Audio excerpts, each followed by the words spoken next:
Major funding for KPBS Evening Edition has been made possible in part by Anderson Plumbing, Heating and Air, proud to support the mission of KPBS and privileged to serve San Diego clients.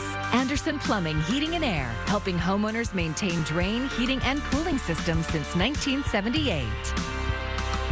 And by the Conrad Prebys Foundation, Darlene Marco Shiley, and by the following.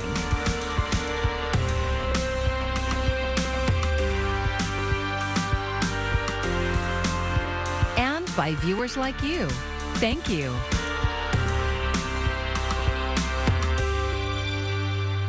Good evening. It's Tuesday, December 14th. Thanks for joining us. I'm Maya Trabulsi.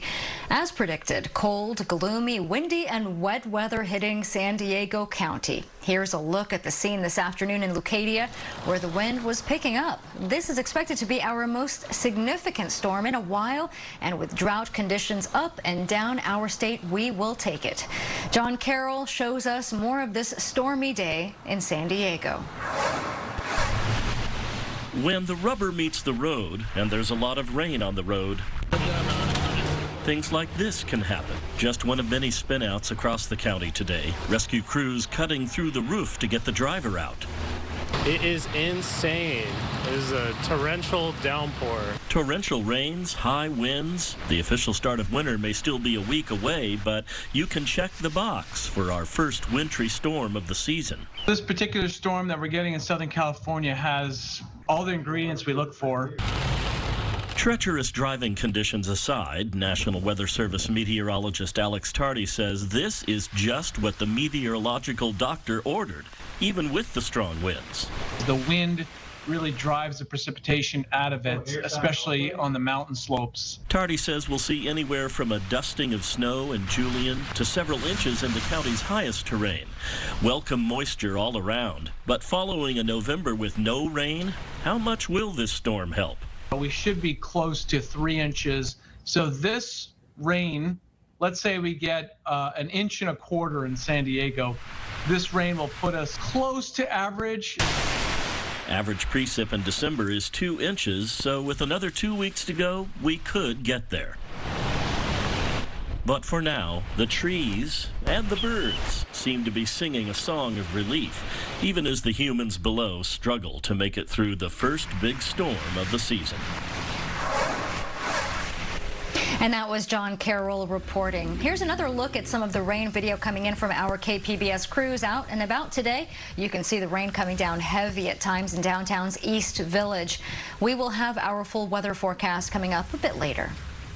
Keep your masks ready. A new mandate for face coverings in indoor places regardless of vaccination status starts tomorrow. KPBS reporter Kitty Alvarado went out into the community to see what San Diegans are saying about it, especially those who run local businesses. A 47% jump in the COVID case rates across California and a more contagious variant forced the state's health secretary to reinstate indoor mask mandates. Starting Wednesday, regardless of vaccination status, you must wear a mask inside until January 15th, 2022. Most people we spoke with say they're okay with it and have not stopped wearing a mask indoors. Erica Sontheimer says she saw this mandate coming. Mask wearing is one of the layers of protection, so with the new variant, it didn't surprise me. It feels like an overreaction to a few cases. Roger Alcaraz says he's vaccinated, will follow the rules to protect himself and his loved ones, but thinks a government mandate goes too far. I want to believe in the people's just own ability to care for themselves and others. It was the first question I was asked when I walked in this morning was, are we going to have to wear masks all week and for the next month? Shannon Kirby says as a business owner, this puts him and his 29 employees, all who are fully vaccinated, in a tough spot. It's just adding another layer of slowing our business down to accommodate a mask requirement. So it is very disappointing. Stephen, who didn't want his last name used, is the store director at the Target in Mira Mesa. He says the 200 employees at his store will be complying with the mandate. Yeah, well, Target has been aligned with the CDC from the beginning of the pandemic. and will remind others to do the same. Fortunately, in California, we're pretty used to wearing masks already, so there's not going to be a lot of issues that we anticipate. But we'll be reminding guests politely that mask mandates are back in effect in accordance with state and local mandates, and that's for their protection and our protection. Target's been a reliable source for the community from the very beginning, and we'll continue to do that. Kitty Alvarado, KPBS News. Despite some resistance to masks and vaccines, San Diego is actually a leader when it comes to people getting on board. Coming up a bit later, KPBS health reporter Matt Hoffman talked with local leaders, including the county's top doctor, Wilma Wooten, about the progress made over the past year and the challenges still facing our community. It's a familiar story for businesses along the U.S.-Mexico border, financial devastation due to the pandemic and border closures. But one chamber of commerce is trying to help store owners recover quickly. KPBS reporter Alexandra Rangel traveled to Calexico, the main border town in Imperial County, for this story. It is not even 50%. I can say it's 90% down. Downtown Calexico is a string of small retail stores just north of the U.S.-Mexico port of entry. These small businesses are owned and operated by local families. They rely heavily on customers coming from Mexicali. But since border crossing restrictions were put in place, business has been incredibly slow. That's how David Dedul, the store owner of Casa Imports, describes this past year. He says the lifting of restrictions on November 8th hasn't brought back many of his old customers. I sit here all day to make one sale, $10, $20 sale. I used to do $1,000 at least. The worst day I used to do $500 and I complain about it. Now, I'm down to one sale. He isn't exaggerating. Okay. Dedul keeps track of every single 11, item he 23rd, sells, 20. and today... I haven't made a sale. I open up at 8 o'clock. I open up at 8 o'clock Tuesday, November 23rd, 21. No sale. From the pandemic, border closures, supply chain issues, and an increase in gas prices, Dedul has taken hit after hit. This is the worst I've ever seen. I've been here 10 years, 11 years. He says about 70 to 80% of his customers come from south of the border in Mexicali. He believes long wait times and vaccine requirements haven't enticed many to cross the border and shop like they used to. Just a block down from Dedul is Francisco Beltran's store, Lulu's Moda. We were hoping for more sales and more people to come, but we still haven't received the people we were waiting for, he says. About 80% of his clients are also from Mexicali, and 20% are local shoppers.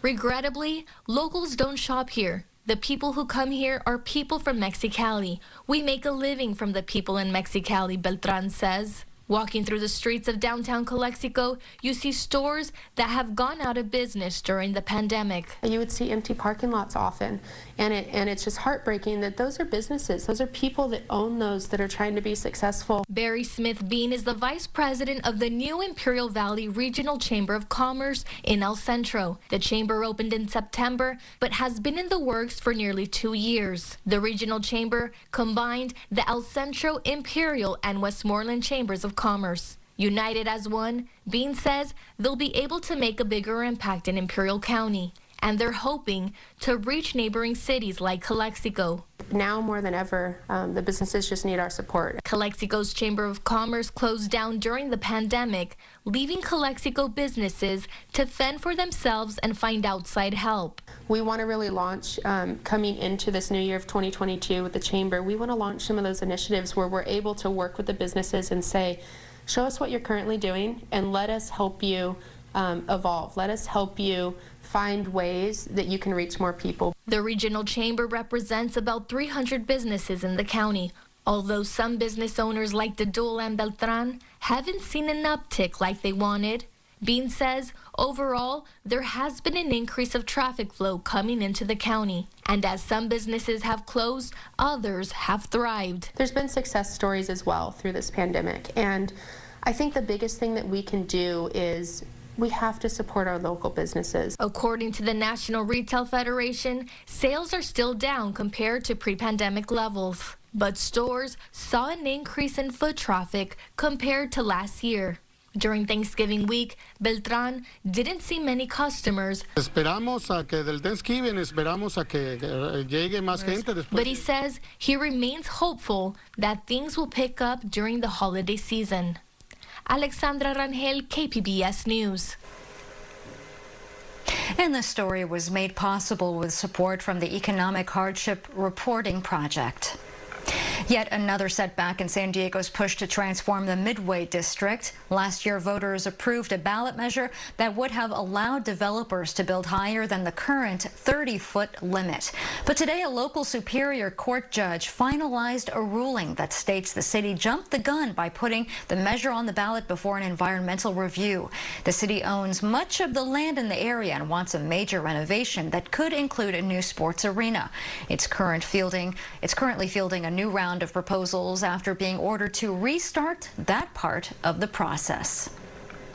The San Diego Unified Board of Education is in virtual session at this hour. This is the board's last meeting of the year and will include the announcement of 3 finalists in the search for a new superintendent. KPBS education reporter MG Perez takes a look at the nearly year-long process to find the right leader.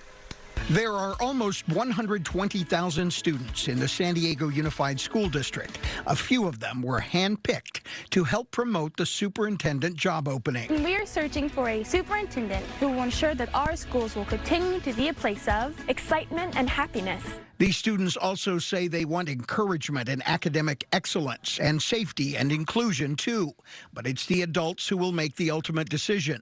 Since February, a diverse group of 40 community leaders have come together online to form the Superintendent Search Advisory Committee, appointed by the school board. They haven't always agreed, but they did unite to recommend candidates with experience and track records of success in education. There were more than 30 community input sessions in the process for the 3 finalists who will be announced tonight. What we've tried to build for them is a foundation of community support, because, you know, nobody's trying to hide the history here. The history goes back to 2010, when the community was invited to be involved in the search that led to hiring Bill Koba as superintendent. Just 4 years later, he retired. That's when Central Elementary School principal Cindy Martin was quickly and unexpectedly appointed. She was an unconventional choice with impressive credentials as a teacher. Richard Barrera was a board member then and the board's president now. He remembers it this way. We know who we want to be our superintendent. Do we want to go through, a large community process like the one that we had just gone through in 2010? And we felt it would have been a little disingenuous to do that. Martin is now the U.S. Deputy Secretary of Education. When she resigned as superintendent in May, Dr. Lamont Jackson, a 30-year veteran of the San Diego Unified School District, stepped in as interim. We don't know if he is one of tonight's finalists. We do know whoever takes over in late January will have to impress the most important community of all. I am prepared to succeed no matter what. I am encouraged to work hard and dream big. MG Perez, KPBS News. A troubling update on how one of the coldest places on Earth is warming up. The National Weather Agency, NOAA, just released its yearly health check for the Arctic. Scientists say the polar region is warming twice as fast as the rest of the planet. Another sign of climate change happened earlier this year when the highest point in Greenland saw its first ever recorded rainfall. As 2021 wraps up, the latest Green Innovation Index gives California high marks when it comes to hitting aggressive climate goals. KPBS environment reporter Eric Anderson shows us where we stack up and if we're moving fast enough. The index is put together by the nonpartisan group Next 10 and Beacon Economics. It finds that California is making progress reducing greenhouse gas emissions, but those reductions aren't coming fast enough to stay on track to meet climate goals. Next 10's founder Noel Perry remains optimistic. We are one of the most innovative states, not only in America, but in the world. and we have the tools to be successful to reduce these emissions. Transportation remains a key source of greenhouse gases. Perry says electric vehicle adoption is not happening quickly enough, but he's optimistic about the near-term future. More charging stations are coming out with President Biden's infrastructure plan. The state is committing a lot more money to infrastructure for charging stations. The index found that natural gas continues to be a major source of power in California. The report says homes need to stop using gas if there is to be any hope of hitting the state's goal to have a net zero carbon economy by 2045. We added more capacity, power capacity from natural gas in the past year than we did from any other source. Beacon economics researcher Patrick Adler also says wildfire presents a unique problem. The fires are larger and happen more often in California because of climate change, and state officials don't even track the emissions they produce. It's possible for wildfire emissions to exceed emissions from other sources. Adler says, however, that the state has a robust, clean energy job market, and that bodes well for the state's economic recovery and emission reduction strategies. Eric Anderson, KPBS News. Our top story tonight is the late fall storm bringing much needed rain to San Diego. It's wet just about everywhere you go. This was the scene in Rancho Penasquitos around 1 o'clock this afternoon. For the sake of safety, it would be wise to stay inside tonight if you can. Let's get a closer look at the forecast with Jessica Pash.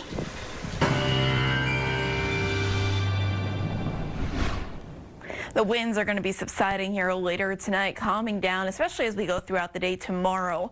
And we have a nice dry stretch to look forward to. It's likely going to be a cool day for us on Wednesday, but after that, we're going to be warming up as we head into the weekend. For now, though, still have the wind advisories and high wind warnings for the mountains out there. Again, those lasting through early Wednesday morning with winds subsiding throughout the day, which is good news. As we head into tonight, temperatures fall off to about 40 degrees for you in El Cajon, mid-30s in Escondido, 30 degrees out towards Ramona.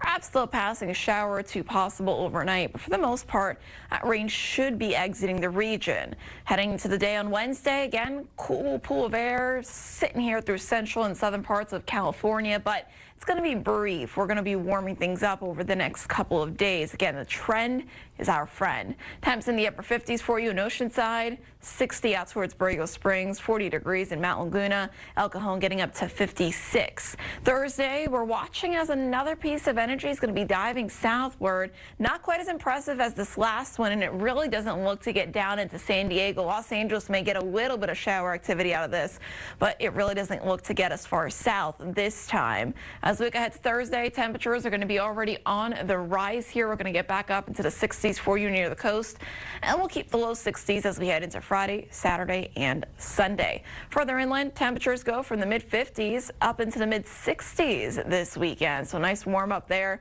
Plenty of sunshine to look forward to, dry conditions too.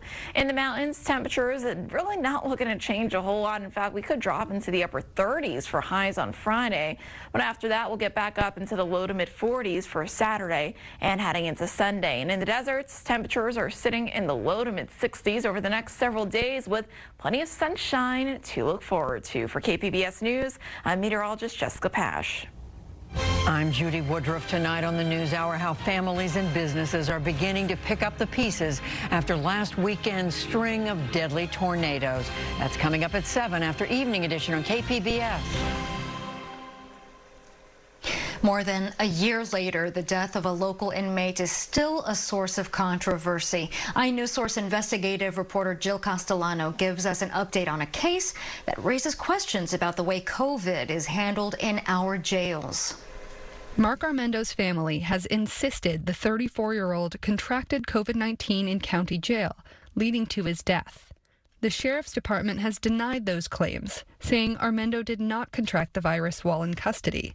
But a new forensic report by the county medical examiner contradicts the sheriff's office. It shows Armendo tested positive for the virus on June 19, 2020, the day he was found unresponsive in his cell. Apparent COVID-19 infection was added as a contributing factor in his death. The sheriff's office would not comment because of an ongoing lawsuit by Armendo's family. For KPBS, I'm iNewsSource investigative reporter Jill Castellano. iNews Source is an independently funded nonprofit partner of KPBS. Today marks 1 year since the COVID-19 vaccine arrived in San Diego. Nearly 4,400 people have died locally during the pandemic. At the U.S. Capitol today, Congress took a moment to remember the 800,000 Americans lost nationwide. The House will be in order. The chair asks all members in the chamber, as well as members and staff throughout the Capitol, to rise for a moment of silence in remembrance of the 800,000 Americans who have passed away from COVID-19 virus. Let us pray that they rest in peace.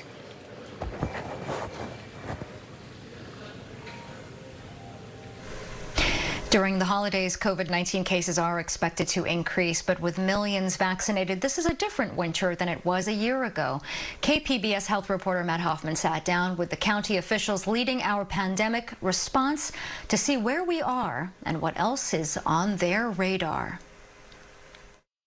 While we've been at this for almost 2 years, we're still in the thick of things. This pandemic winter is shaping up to be different from the last, where hospitals were nearly overwhelmed. Since then, cases and hospitalization rates have fallen, thanks in large part to 75% of county residents, some 2.3 million people getting vaccinated. Which is higher than the state, which is higher than the nation. And actually for Southern California, we are the leader. County Public Health Officer Dr. Wilma Wooten and Health and Human Services Director Nick Mascione have been leading pandemic efforts here. I think the biggest gift you can give someone this holiday season coming up, if you love someone, you care about them, is get vaccinated. There have been upticks in COVID-19 cases and hospitalizations since Thanksgiving, and officials are asking people to celebrate responsibly this holiday season. If people continue to be careful about their actions, their behavior, we can get through the winter months as well. But the anticipation of cases going up over the winter months is a significant concern. This winter, there's no large vaccination superstations, and recently the focus has been on delivering COVID boosters and shots for younger kids. Access is not a problem. What is the primary issue is those people that are not vaccinated making the decision to become vaccinated. The pandemic revealed disparities in the way people have access to resources and health care. The state identified zip codes in underserved areas that needed extra attention. We've just maintained that approach. And in fact, not just for COVID.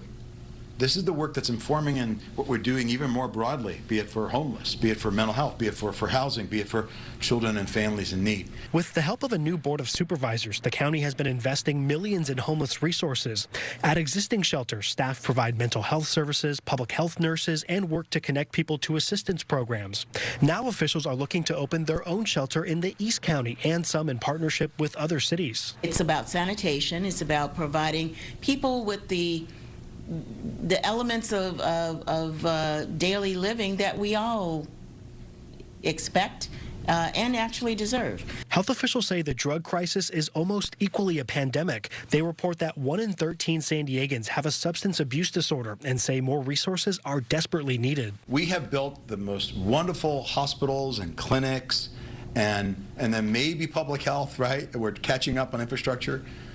But alcohol and drug treatment has not been, it's always been stigmatized as well, and has not been an area that has been invested in. County staff are working to overhaul the existing behavioral health system. Mascione says mental health, addiction, even homelessness can be interconnected and should be treated that way. How do you build truly a behavioral health continuum of care? That is the tentacles that touch not only the homeless, not only the opiate fentanyl pandemic, but also the rising number of mental health challenges we've been seeing, right? And so that is being led by our behavioral health services.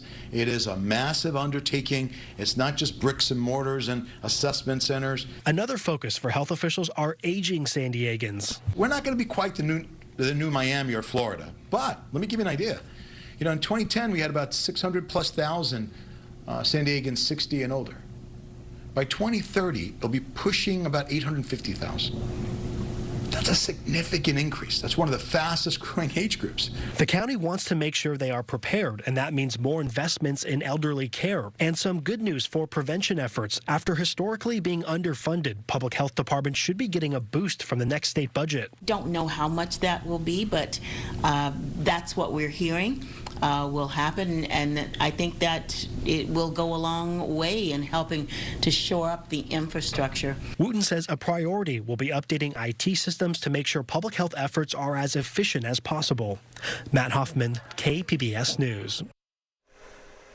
And here's another look at today's top story, the stormy weather in San Diego. This is rain video from North County this afternoon, where the wind was picking up in Leucadia. Rain is expected to last through the evening. The National Weather Service expects this storm to dump more than an inch of rain in our area. And here's a look at what we're working on for tomorrow in the KPBS newsroom. Newly released text messages and other contempt of Congress charge. It's all part of the busy day for those investigating the January 6th attack on the Capitol. NPR's Morning Edition wraps up new developments in Washington. And on KPBS Midday Edition, a conversation with the new San Diego City Council President Sean Elo Rivera. You can find tonight's stories on our website, kpbs.org. Thanks for joining us. I'm Maya Trabulsi. Good night.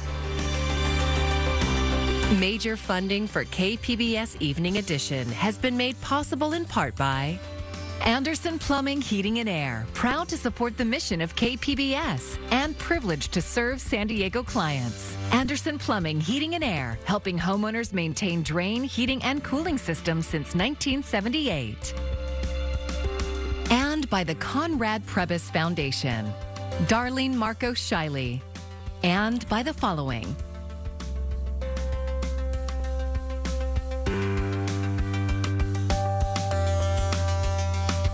And by viewers like you. Thank you.